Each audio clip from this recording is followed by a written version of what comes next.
Jehovah Rafa, the Lord who heals. In Exodus 15:26, after leading the Israelites out of Egypt, God reveals himself as Jehovah Rafa.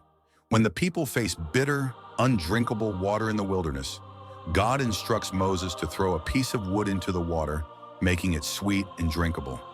Here, God not only heals the physical water, but also establishes himself as the healer of their bodies and souls. This name assures us that God is the source of restoration, whether we face physical ailments, emotional wounds, or spiritual brokenness. God is the ultimate source of healing for our bodies, minds, and spirits. He sees your pain, cares deeply for you, and is always near, offering strength and comfort. While his healing may come in different ways, physical restoration, inner peace, or renewed strength, he is the one we should turn to in times of sickness and need. Trust in his love and power, knowing that he is with you every step of the way. 3. In times of trouble,